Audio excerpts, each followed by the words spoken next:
Walikale, le nouveau bourbier de l'armée rwandaise de Kagame. Si vous pensez que l'armée rwandaise est invincible, détrompez-vous. Les récents événements survenus à Walikale ont fait voler ce mythe en éclats, révélant des faiblesses que le président Paul Kagame préférerait garder cachées. Les forces de défense rwandaises, RDF, renforcées par le groupe rebelle M23, se sont heurtées à une résistance farouche à Walikale.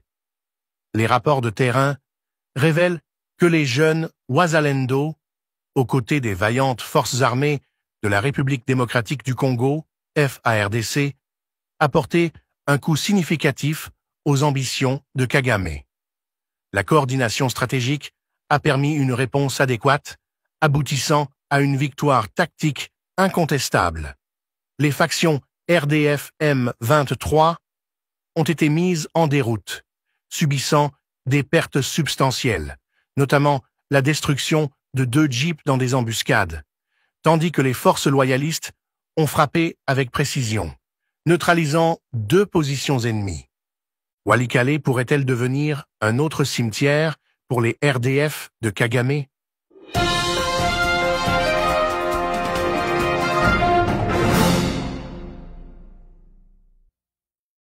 Les forces de Kagame sont à bout de souffle face à une coalition déterminée de combattants du Wazalendo et des FARDC. La résilience des Wazalendo a permis de renverser la vapeur et de remettre en cause la suprématie des FARDC. La question qui se pose maintenant est la suivante. Combien de temps Kagame pourra-t-il maintenir ce débordement avant que ses forces ne soient obligées de battre en retraite ou de faire face à des conséquences désastreuses?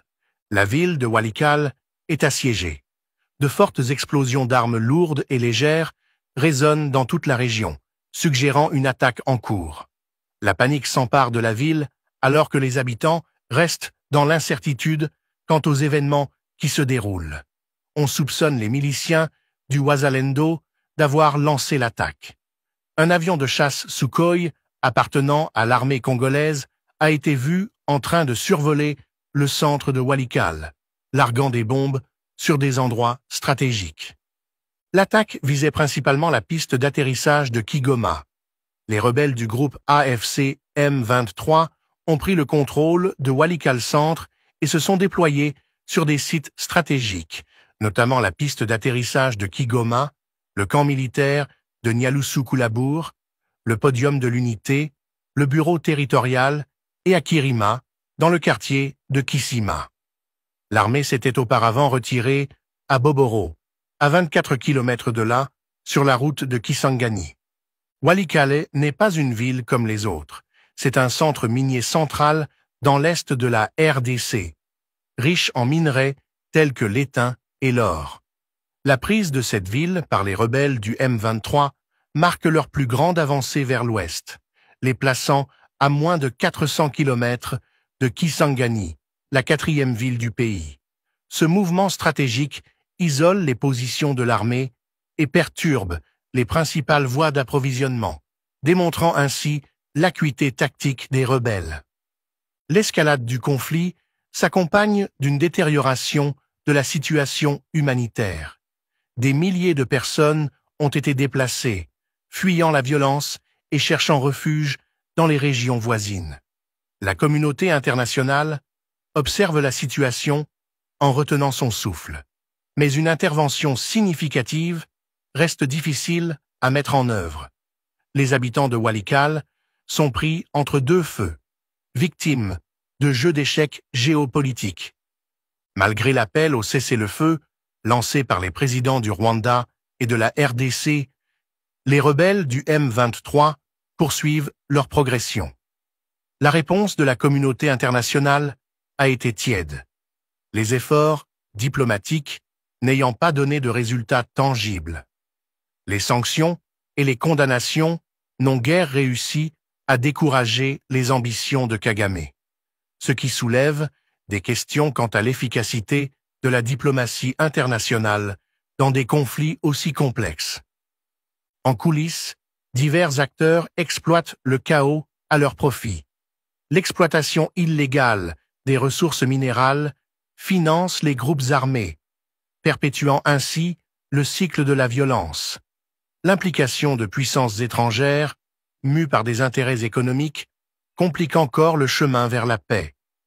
Au lieu d'être une bénédiction, la richesse minière de la RDC est devenue une malédiction, alimentant les conflits et la corruption.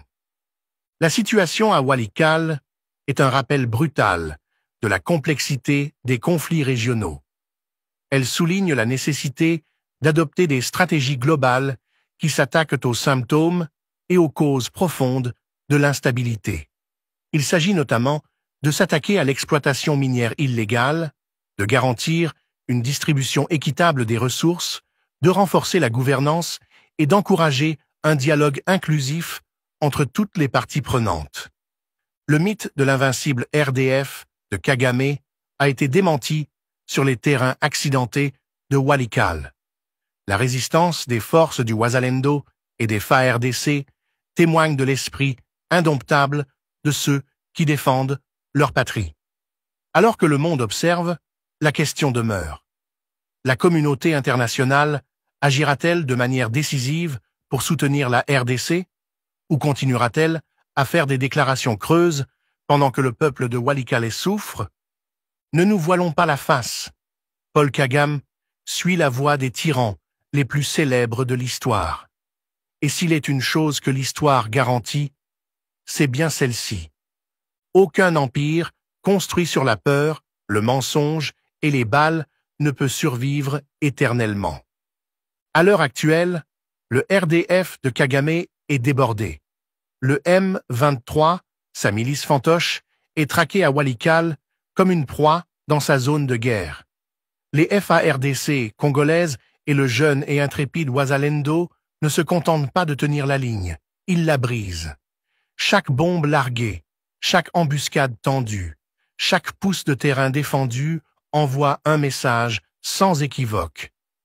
Cette terre ne vous appartient pas, et elle ne vous appartiendra jamais. Mais voici la vérité la plus profonde. Kagame ne perd pas seulement des batailles, il perd la guerre psychologique. Ses forces pensaient qu'elles allaient traverser Walikale comme d'autres villes. Au lieu de cela, elles sont tombées dans un piège de résistance, de bravoure et de patriotisme ardent. Il ne s'agit pas d'une ville de plus sur la carte, c'est Walikale, le cimetière des illusions de domination de Kagame. N'oublions pas une chose essentielle. Même Adolf Hitler, après avoir traversé l'Europe et occupé de puissantes nations, dont la France, une superpuissance mondiale à l'époque, a été vaincu. Il a régné d'une main de fer. Il a intimidé les gouvernements. Il a fait taire les critiques. Il a manipulé les récits. Il a tué sans pitié. Mais il est tombé, parce que la volonté du peuple, une fois éveillée, devient inarrêtable. Kagame a beau être décisif, avoir des amis occidentaux, contrôler des milices, comme le M23, et inonder la région de propagande, il n'est pas invincible. Walikale pourrait bien devenir le Stalingrad moderne de ses ambitions, le lieu où son mythe militaire s'effiloche.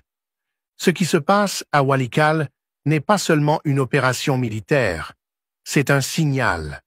C'est le signe que la campagne de terreur de Kagame dans l'est du Congo s'essouffle. Un signal que son RDF est vulnérable. Un signal que la population du Congo n'a plus peur. Si l'histoire nous a appris quelque chose, c'est bien ceci. Les tyrans tombent. Qu'il s'agisse d'Hitler à Berlin, de Mobutu à Kinshasa ou de Kagame à Kigali, ceux qui bâtissent des empires sur l'exploitation et l'effusion de sang finissent par s'incliner. Walikale n'est pas seulement une ville assiégée, c'est le champ de bataille de la vérité contre la propagande, de la liberté contre l'occupation, de la volonté du peuple contre la soif de domination d'un seul homme. Et d'où nous nous trouvons, c'est clair. Le vent tourne. Si vous pensez que cela vous a ouvert les yeux, attendez de voir comment les ambitions régionales de Kagame s'effondre discrètement de l'intérieur. Regardez notre reportage et aidez-nous à faire connaître la vérité. Si vous avez trouvé cette analyse intéressante, ne manquez pas notre prochaine vidéo qui dévoilera les mains cachées qui alimentent le conflit en RDC. Partagez cette vidéo, parce que le silence aide l'oppresseur, mais la vérité donne du pouvoir à la résistance.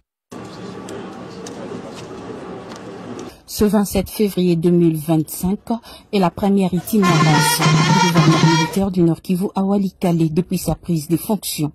Musique au gouverneur militaire du Nord Kivu.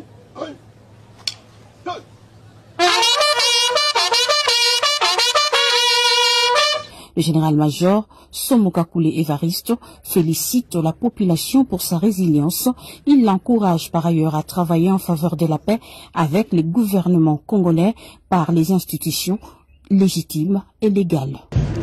C'est ma toute première visite d'itinérance. Depuis que j'ai pris les fonctions de gouverneur de province, il est tout à fait normal que je vienne m'imprégner de la situation sur place ici, que traverse la population de la province du Nord Kivu, qui se trouve ici à Walikale.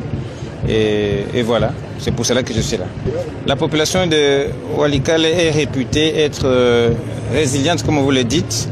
Et le message que je peux passer, c'est un message de félicitations et d'encouragement qu'elle continue sur cette lancée patriotique. C'est comme ça que nous allons défendre notre pays et récupérer notre territoire perdu jusqu'à là. Après l'aérodrome de Kigoma, le gouverneur a eu une séance de travail à la hauteur des enjeux sécuritaires de l'heure à l'état-major 34e région militaire, secteur Wanyanga. En tout cas, nous sommes tellement satisfaits de sa visite ici, dans le secteur de Wanyanga, plus précisément dans le territoire de Walikale. Vous savez, c'est notre autorité de référence au niveau provincial. Et avec cette situation sécuritaire qui est devenue de plus en plus dégradante, c'est vraiment un sentiment de satisfaction et de réconfort moral à ma population du secteur de Wanyang et celle du territoire de Walikale en général. C'était avant d'échanger avec l'administrateur du territoire et le comité local de sécurité. Il est prévu dans l'agenda du gouverneur militaire du Nord Kivu la rencontre avec différentes couches sociales et quelques visites du terroir. Pour savoir l'état des lieux actuels de la coopération internationale. Il faut dire que le ministère ou le gouvernement, le peuple n'a pas forcément un regard très pointu ou très poussé sur chacun de ministères ou chacun de portefeuilles, mais parce que l'occasion faisant les larrons, comment se porte la coopération internationale au plan général? Merci pour la parole. Je voudrais, avant toute chose, rappeler 3 faits. Okay.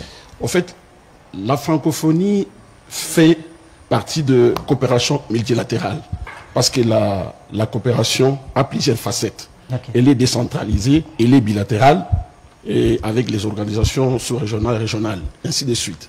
La RDC, au sein de la francophonie, je vais rebondir sur ce que le ministre honoraire Chokitun a enseigné tout à l'heure. Oui. La République démocratique du Congo, c'est un pays majeur au sein de la francophonie par le fait que sur le plan démographique,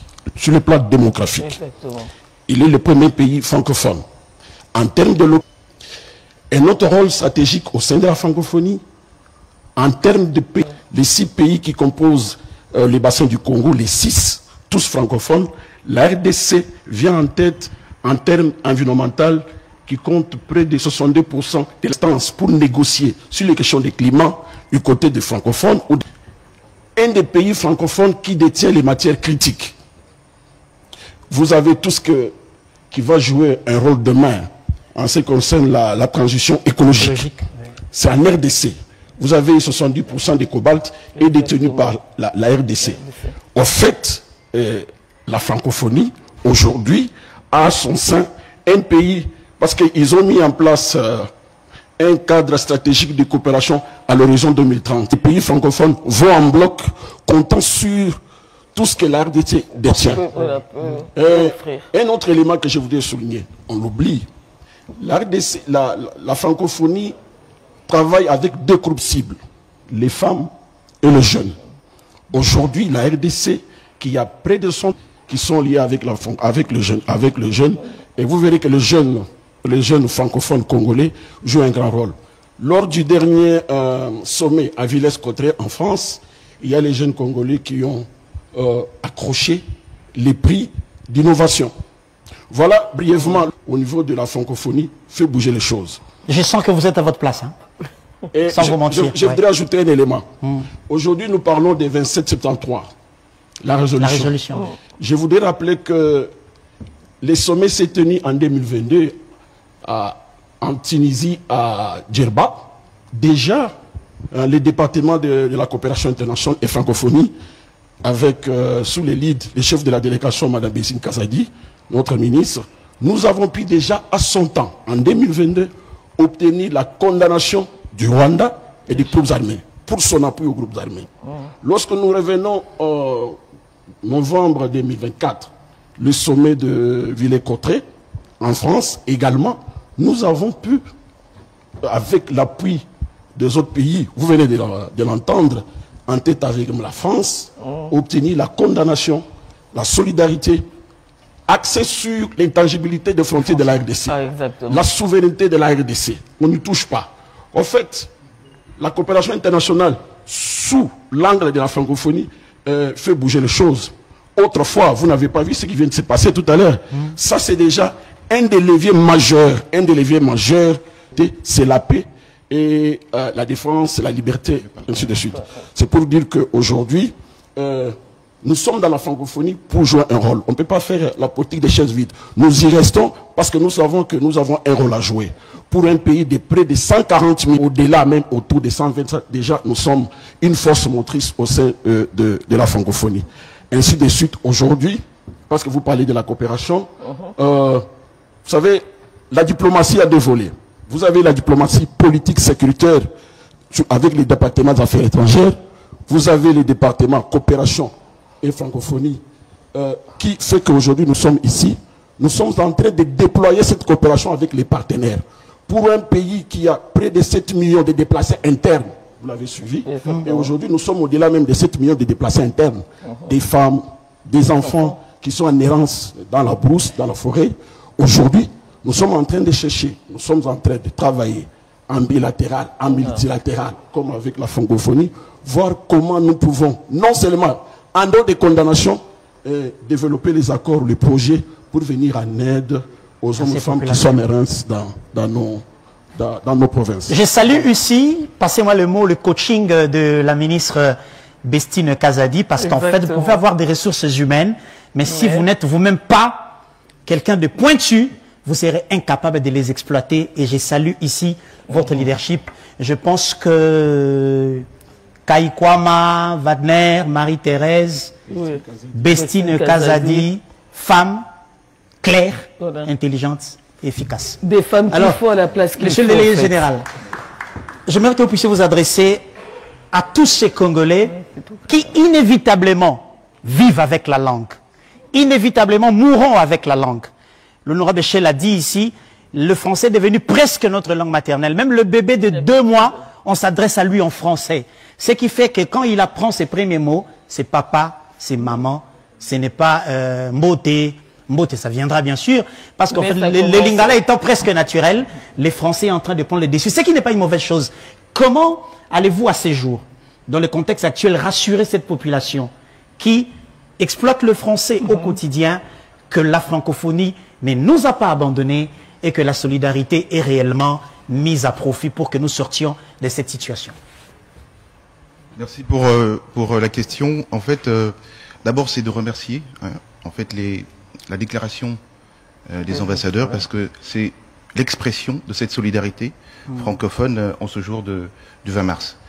Et puis, avant de chuter peut-être sur le message que je pourrais adresser à ces jeunes, à ces enfants qui parlent français depuis le bas âge ou qui apprennent ça à l'école, c'est d'abord de rappeler évidemment que en francophonie, l'ambition de la RDC est une ambition de grandeur. Au départ, avec l'avènement du président, nous avons développé, n'est-ce pas, grâce à la ministre délégué à la coopération internationale et la francophonie, la possibilité d'élever notre voix en francophonie. C'est-à-dire aujourd'hui, il y a des initiatives RDC, il y a des contributions et toujours assurer notre présence. Et donc, pour parler, par exemple, à la jeunesse, avant d'aller plus bas, c'est que qui participent à des missions économiques, qui bénéficient des projets, comme des projets qui autonomisent les femmes. En cette journée, en ce mois de la femme, il est très important de souligner la francophonie, mais à la disposition de la jeunesse. Mais c'est également, CEPC fait partie d'un groupe de travail exécutif sur le numérique, et dans lesquels il a apporté notamment la thématique de l'intelligence artificielle et de la découvrabilité de la langue française et de toutes les richesses francophones. Donc c'est quand même là des réalisations assez palpables qui permettent, n'est-ce pas, que l'on voie le travail abattu dans le secteur de la francophonie. C'est vrai maintenant pour toutes ces personnes qui parlent français, particulièrement les jeunes. Il y a lieu d'abord de comprendre que le français n'est pas contre les autres langues. Et les Français vivent à côté des autres langues. Et il est important aujourd'hui, en regardant l'ADN de la RDC, de savoir que nous allons prendre notre attestation de naissance en français. Nous avons les informations. Et le français vous permet aujourd'hui d'avoir un emploi assez... Je crois qu'il est important, une curiosité qui devrait, là le Tchuluba, et d'être capable, partout dans le monde, d'être fier d'être congolais. Très bien. Voilà merci. ce que je peux donner comme... On va terminer avec le CG. Pensée. Monsieur le secrétaire, qui ne passera pas dans votre bureau, hein, pour vous poser des questions, mais qui aujourd'hui a l'opportunité de vous écouter. Est-ce que les francophones que nous sommes pouvons continuer à croire de la francophonie